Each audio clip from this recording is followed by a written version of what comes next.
Let's draw Kirby, because you'd never figure out how without this guide. Notice after you have the smile, the arms, feet, and color just kind of splash themselves on there themselves. Presto, as it says. I mean, it's really an interesting phenomenon that you should try yourself sometime, but remember, you have to have the circle, then dot the eyes first, otherwise it doesn't work. But let's play some Kirby's Adventure. As you can see, Hal has shown you right off the bat that if you're losing, you should cheat. And that's really a theme in this game. I mean, you really have no hopes of beating it if you don't use a cheat device. Some even say that Hal and Game Genie had a backdoor deal going around back then. Don't believe me? Look it up in any history textbook. You'll see. Alright, so yeah, Kirby can dash now. And he can also slide tackle. You're like, what's the big deal with that? Well, when he slide tackles, things explode. Yeah, I don't see Ronaldinho pulling that shit off. And he also retains all his Kirby's Dreamland moves and this new gig. Oh yeah, biological process, where if he swallows an enemy, certain enemies, then he'll get their ability. It's really a unique phenomenon that a lot of scientists have been looking into the last 15 years. A lot of funding going into this research, and they can't really seem to find much about it, but they're just like, hey, whatever works, pal. And he's really gonna get a lot of babes, I think, after this gig starts. He couldn't really before. What's with that guy down there? I mean, he's just like, yeah. I guess Hal thought they were being cute by having decoration enemies, if you will. Enemies that aren't really doing anything other than being there. Oh yeah, and while they were making this game, they thought, yeah, let's be dicks. Even though this game's gonna be stupidly easy, we can be dicks anyway and just add random doors in random places. Yeah, so you can get the UFO ability in level 1. UFO, last time I checked, stands for Unidentified Flying Object, but Kirby seems to know how to work this thing already, really. So maybe it's not so unidentified after all, right? Maybe. Oh, we don't really need that maximum tomato, because we're at full health. Wow. Sorry guys, didn't know your life was going so bad. And this thing's water resistant too, that's pretty cool to know. Press A! Aw man, if we had done it better, we would have gotten life instead of stupid points. What's this? Our UFO disappeared. I think Hal's trying to hide something. Crane fever. I need to look that one up on WebMD. Haven't run into that before. Aw man, it's just this. Oh well, that works. Hal, they're trying to instill some life lessons into you with these minigames every once in a while. I mean, they put the fat Kirby right in front of you, which is worth more lives anyway. And they did this for a reason. They're trying to show you, you know, the fat ones, they're worth more and they're easier to get. I mean, people may, you know, make fun of you in real life if you only go for the fat ones and you only pick up the fat ones, but really, and they might tell you you can do better, but you can't. You can't get better than the fat ones. I'm sorry. So now that Hal has finished indirectly telling us who we should be trying to pick up, we can continue playing the game. But without our lovely little UFO contraption, which I guess I have to assume either crashed or got stolen by the government sometime right after we finished level 1. That's okay, we can live with that, right? There's the star we take to the next room. We don't want to take it because you can make things disappear off the edge of the screen sometimes. It's a glitch that Hal knew about, and, you know, instead of trying to fix it, they were just like, hey, let's stick our company name in here instead. Well, you know what, guys? You pissed me off. You should have fixed this glitch, and so I'm gonna desecrate your name. Ha! Take that. Yeah, you know, I might as well just use the space to say something else. You know, because I probably won't get to say it again. Hi, Mom! Okay, that's really all I have to say. Actually, screw you. That's all I have to say. Now we can continue on with life. What would Kirby games be like without the pointless screens that do nothing but take you to other rooms? I mean, would you even know what you're playing? I probably wouldn't.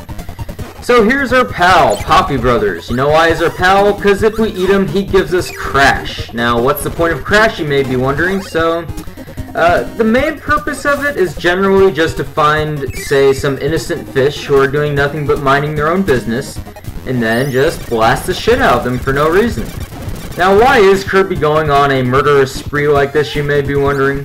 Well, the story is basically that King Dedede stole the Star Rod, which controls all the dreams in Dreamland, and he broke it into 7 pieces. You're supposed to go collect all of them.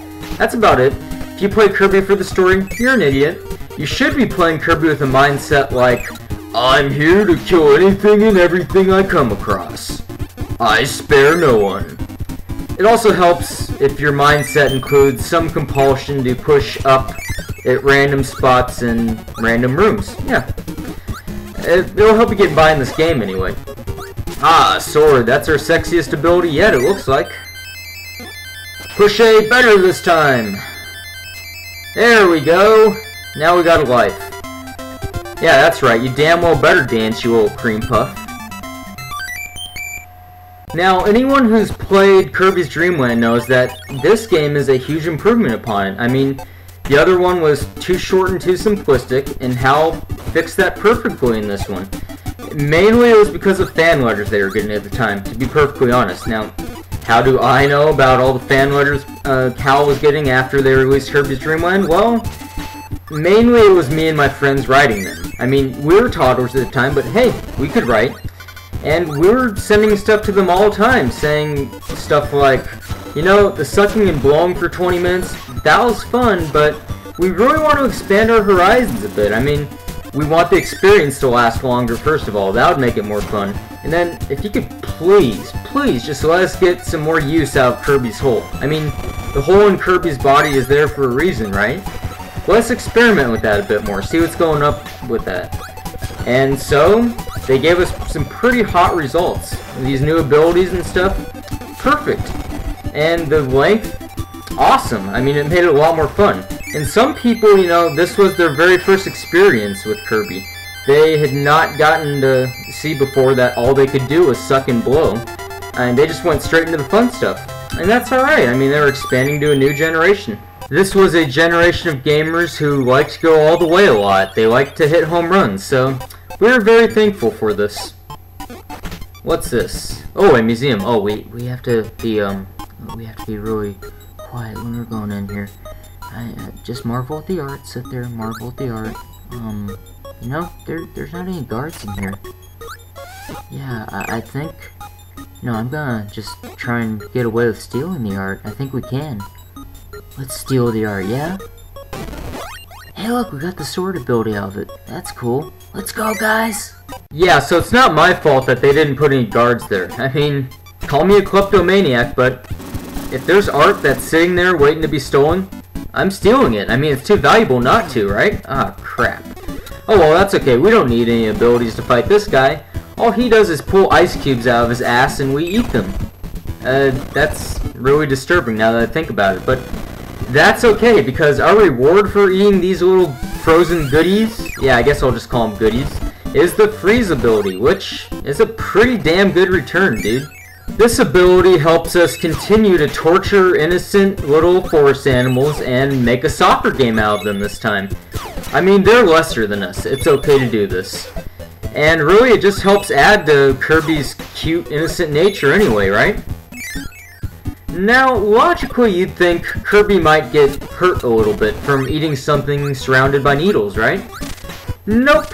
His biological system is clearly far superior to ours. We don't even need to question this anymore. Oh, and here's where we see Meta Knight for the first time in the series. Meta Knight greets us by giving us an invincible candy, which is delicious, by the way. And, you know, there's an ongoing debate about Meta Knight, mainly from idiots who think that Kirby needs a logical story, which it doesn't. And they're debating, you know, sometimes Meta Knight helps us, sometimes he hurts us in this game. What's going on here? Well, you know, it doesn't matter if he's good or evil, because I have the real answer. I mean, honestly, he's just a bipolar jackass. No doubt about it. Oh, good thing we have all his lives. We'll need them against the boss, surely. No, but I mean, he's a bipolar jackass. Prove me wrong. Go on, prove me wrong. Exactly. You can't. Oh, hey, look, it's Wispy Wood. You know, now that I know this is the boss, I don't think we need an ability. We really don't.